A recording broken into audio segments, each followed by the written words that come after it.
Do livro Caminho, Verdade e Vida, capítulo 3, de 180, Examina-te, psicografado pelo médium Chico Xavier, através do Espírito Emmanuel. Capítulo 3, de 180, Examina-te. Nada faças por contenda ou por vanglória, mas por humildade. Paulo, Filipenses, capítulo 2, versículo 3. O serviço de Jesus é infinito. Na sua órbita, há lugar para todas as criaturas e para todas as ideias sadias, em sua expressão substancial. Se, na ordem divina, cada árvore produz segundo a sua espécie, no trabalho cristão cada discípulo contribuirá conforme sua posição evolutiva. A experiência humana não é uma estação de prazer.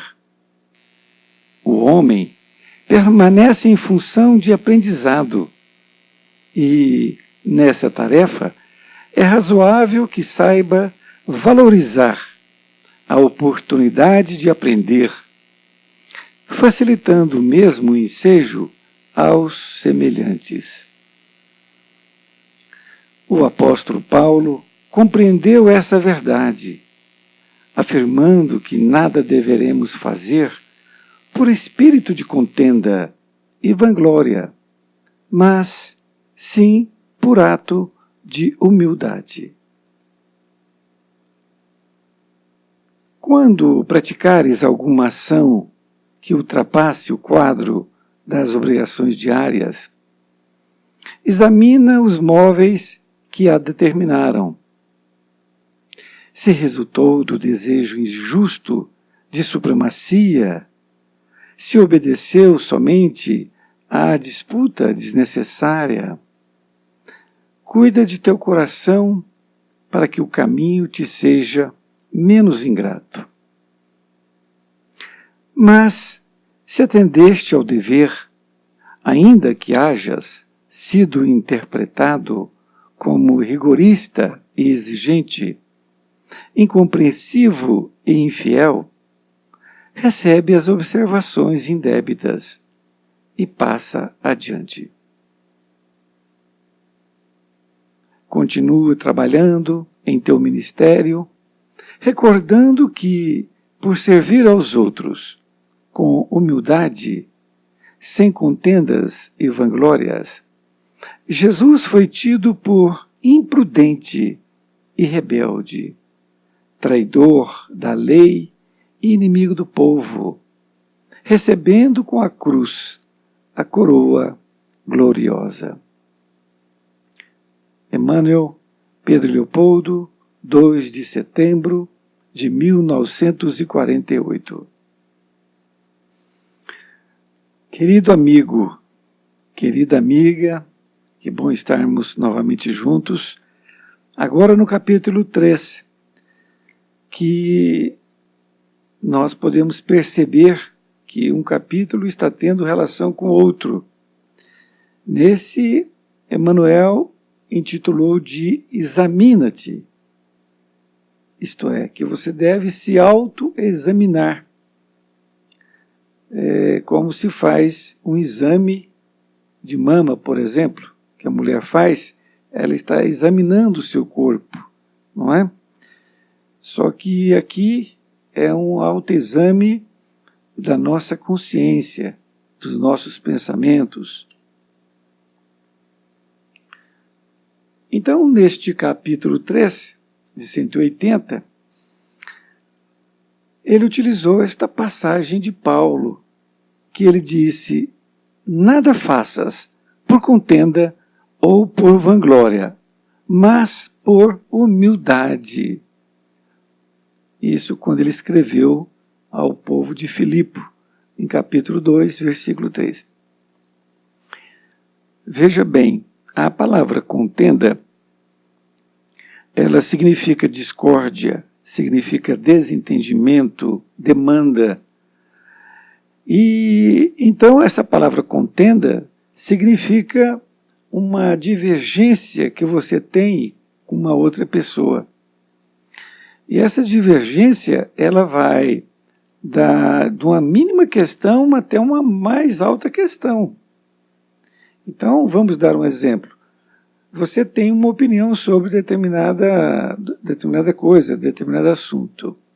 E ele tem outra opinião.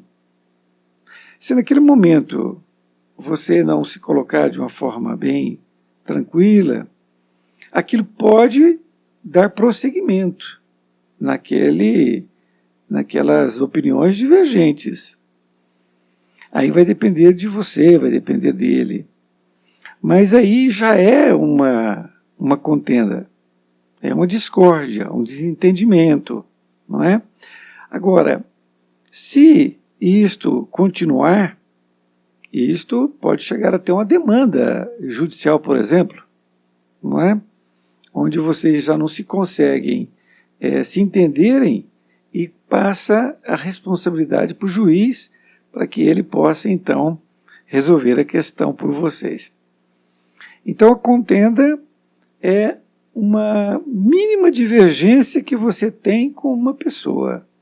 Já começa a ser uma contenda. E isso vai até o mais alto grau. É óbvio que, no princípio, como eu disse, é muito mais fácil a gente resolver isso. É muito mais fácil. Nós não deixarmos criar em nós pensamentos negativos e que a gente possa dar vazão a esses pensamentos negativos. Quer dizer, nós temos que frear ali, para que isso não continue, para que a gente possa resolver e talvez aprender com a opinião alheia e ver a sua posição, e a gente troca de posição ou mantém a nossa posição, mas nós não precisamos nos degladiar. É preciso que a gente veja a opinião do outro, mesmo que a gente não aceite, mas que nós respeitemos a opinião do outro, porque todos nós temos opiniões diferentes, porque nós somos diferentes, não é? A única coisa que somos iguais é que somos filhos do mesmo Pai.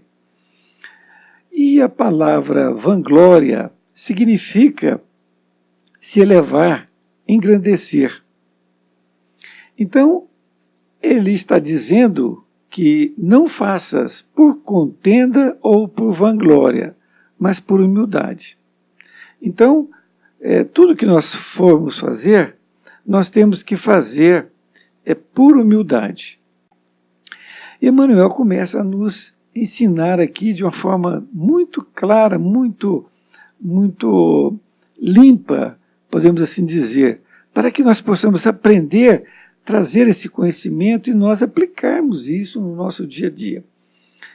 Então, Emmanuel já começa dizendo que o serviço de Jesus é infinito. Olha, então se você faz algum serviço em prol do Evangelho de Jesus, tenha a consciência de que você está fazendo um pequeno serviço. Agora, milhões, bilhões de criaturas estão também fazendo. E que todos estão fazendo na medida do que cada um pode dar, não é? Então, é isso que nós temos que entender. Ele diz ainda, na sua órbita há lugar para todas as criaturas e para todas as ideias sadias em sua expressão substancial. Então, quando ele coloca assim, que na sua órbita, ou seja, na órbita do Evangelho de Jesus, todas as criaturas, que há lugar para todas as criaturas, para todas as ideias sadias. Então há lugar para todos aqueles que querem trabalhar em nome do Cristo, não é? E que estejam neste mundo. E que isso é muito importante, porque através dessas inúmeras ideias, inúmeras opiniões, é que a gente vai evoluindo. Ele fala na segunda parte aqui, no segundo parágrafo, se na ordem divina cada árvore produz segundo a sua espécie, no trabalho cristão cada discípulo contribuirá conforme sua posição evolutiva. Isso é muito importante nós assimilarmos. Por quê? Porque às vezes a gente vê uma pessoa trabalhando no Evangelho, a gente fala, puxa, eu gostaria muito de fazer isso. Se você quer fazer aquilo, então você trabalha para fazer aquilo. Mas muitas vezes você tem que pensar que às vezes você tá olhando aquela pessoa e você pode estar tendo um olhar de querer fazer aquilo para ter destaque, por exemplo, não é? E, na verdade, talvez a sua função, na ordem divina, o seu trabalho é outro. E é por isso que vocês têm que estar em plena sintonia com o seu mentor, para que você possa descobrir ali qual é a sua função aqui na Terra. Para que você veio? Por que você veio? Não é? Então, aí você descobre e você começa a trabalhar. Porque ele diz que na ordem divina cada árvore produz segundo a sua espécie. No trabalho cristão, cada discípulo contribuirá conforme sua posição evolutiva. Então, cada um de nós estamos numa determinada evolução. E nós temos, cada um de nós, uma coisa a ser feita, uma tarefa a ser contribuída para que isto seja um conjunto de toda a obra de Deus, não é? Onde Jesus é o nosso mestre. Então é muito importante essa relação que ele falou da árvore, que cada um produz segundo a sua espécie, não é? A laranja produz laranja. Ela não pode olhar para a mexerica, mesmo que a mexerica seja uma fruta parecida, e dizer assim, eu quero produzir a mexerica, não quero produzir laranja. Não é? Ela veio para produzir aquilo. Assim somos cada um de nós. Cada um de nós veio para produzir um trabalho que nos é próprio de acordo com a nossa posição evolutiva. É isso. Nesta outra parte, Emmanuel diz, a experiência humana não é uma estação de prazer. Isto é muito importante porque as pessoas ou melhor, desavisadas, não é? Que não estão atentas a isso, elas acham que tem que extrair do mundo tudo que o mundo possa lhe dar de prazer material, não é? É aí que vem o egocentrismo, tudo para mim, não é? Então, eu preciso experimentar todas as drogas, carros de luxos, né? Mansões. Então, é a megalomania, não é? Que a pessoa acha que tudo gira em torno dela, e aí ela começa a acreditar que este mundo é um mundo de prazer. E Emmanuel já diz claramente, a experiência humana não é uma estação de prazer. É claro que aqui nós temos um prazer de trabalhar, por exemplo, aqui na obra de Jesus. Um prazer de estar contribuindo, mas não é o prazer mundano, não é. Por isso que ele diz, o homem permanece em função de aprendizado. Então, a função pela qual nós estamos aqui, o objetivo principal é aprendizado. O resto é acessório. A casa, o carro, enfim, tudo isto são acessórios. O nosso objetivo é o aprendizado. E nessa tarefa, é razoável que saiba valorizar a oportunidade de aprender, facilitando o mesmo ensejo aos semelhantes. Olha que interessante. Então, nesse segundo parágrafo, ele diz assim, o homem permanece em função de aprendizado. Quer dizer, este é o motivo pelo qual nós estamos aqui, em aprendizado.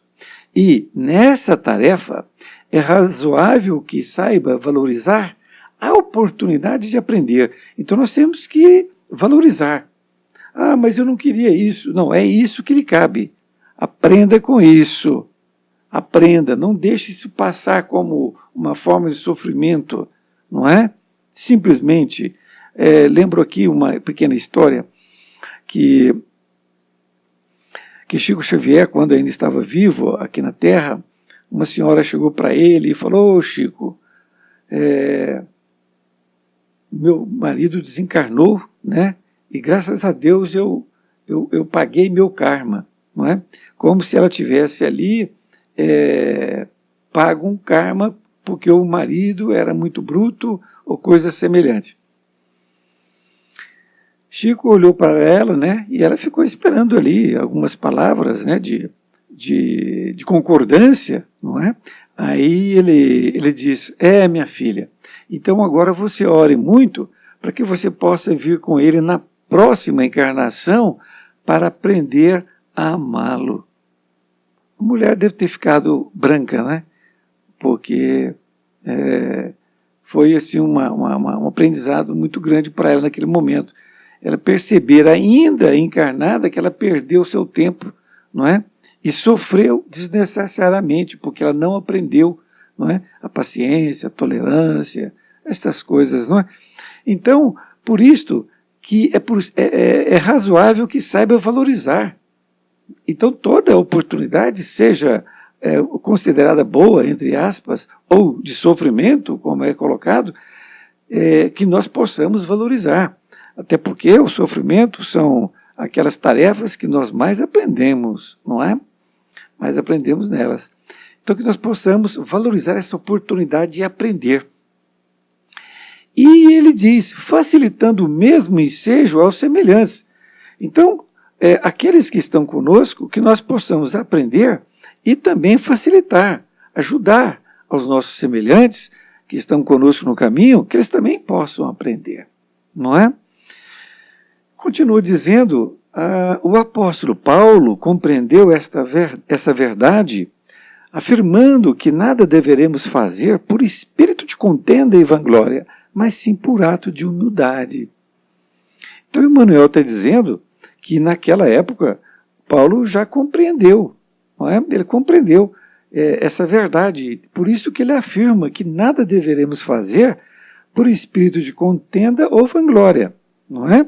Ou seja, uma discórdia, ou então achar que nós somos melhor que o outro, mas sim por humildade. Nesta outra parte, Emmanuel ainda diz, quando praticares alguma ação que ultrapasse o quadro das obrigações diárias, examine os móveis que a determinaram. O que Emmanuel está nos ensinando? Quando ele diz que essas ações que nós praticamos, que ultrapasse as obrigações diárias, que nós devemos examinar os móveis que a determinaram. Então nós temos essas obrigações diárias, mas muitas vezes ocorre algum imprevisto, alguma coisa que nós podemos agir em desacordo com aquele que normalmente nós estamos fazendo. Então, ele diz que nós temos que examinar os móveis que a determinaram, não é? Então, uma relação entre você e outra pessoa, quando aquilo for diferente, que você perceber, não é? Então aí você tem que examinar.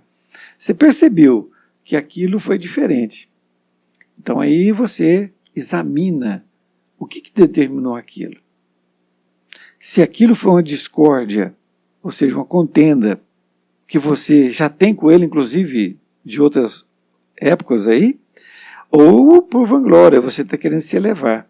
Então você está conversando um assunto, aí entra numa contenda. E aí você quer mostrar que sabe mais, o que você está certo e ele está errado, não é? Ou você discorda de outra coisa qualquer. Qualquer coisa nesse sentido, você examina. Você examina, você para, não é? E aí você vai examinar o que determinou aquilo. E aí você consegue. É o que fazia Santo Agostinho, não é? Ele, no final do dia, ele antes de dormir, ele refletia para ver se alguma coisa ele tinha feito de errado com alguém. E se ele percebesse aquilo, no outro dia ele comunicava com aquela pessoa e pedia desculpas ali pelo mal entendido. Ele não deixava aquilo dar continuidade, aquilo virar uma contenda, uma discórdia de mais alto grau, não é?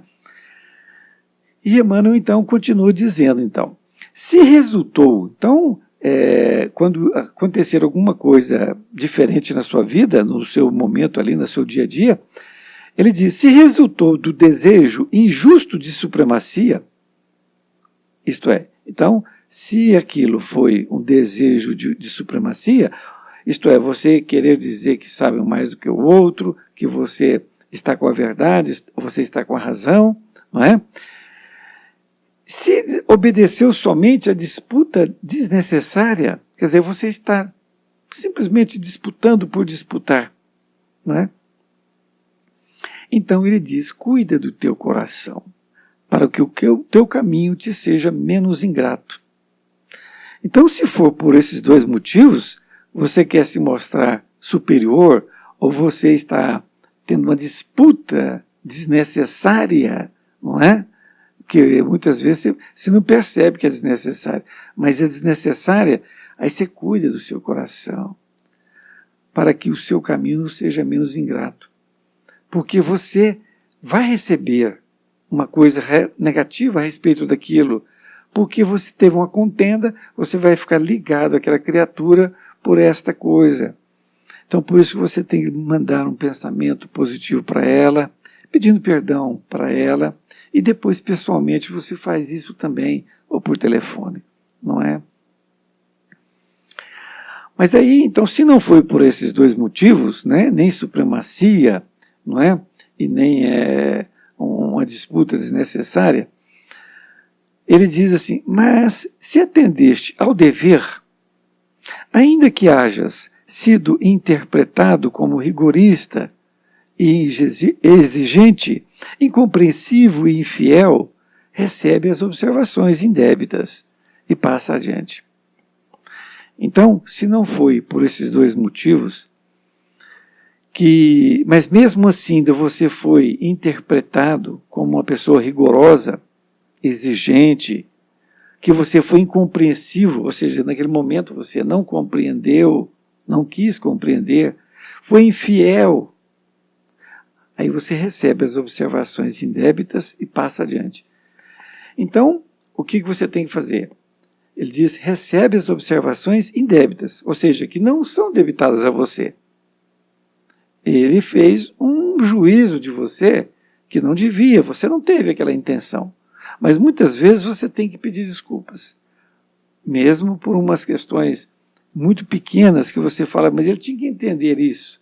Não, você pede desculpas mesmo que você não acredite que tenha errado em nada, nem 1%.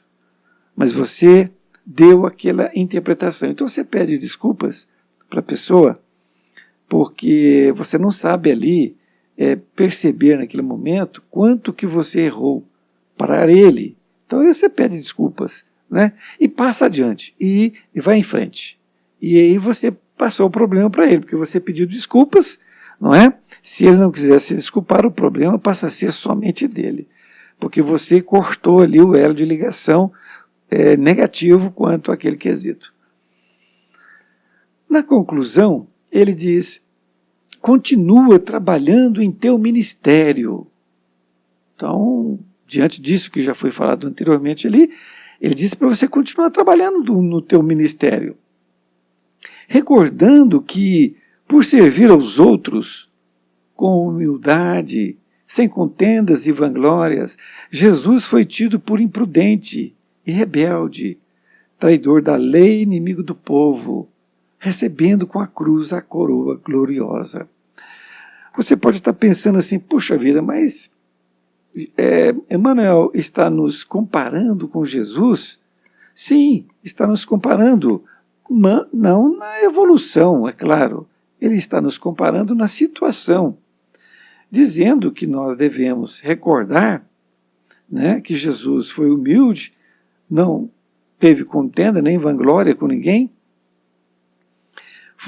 ele foi tido como imprudente. Por quê? Porque aquilo ia contra o que almejava os judeus na época, né? Os maiorais ali, os rabinos e etc. E foi colocado como traidor da lei, inimigo do povo, enfim, fizeram o que podiam com ele, não é? Então, nessa lição, nós temos que examinar o que o nosso sentimento está falando.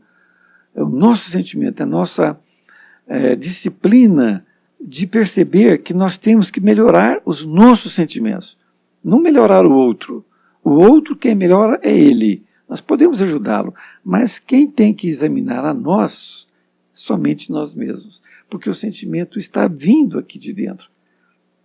Se foi por contenda, se foi por vanglória, então nós temos que examinar. E dessa forma nós estaremos evoluindo, nos melhorando dia a dia nesse contexto.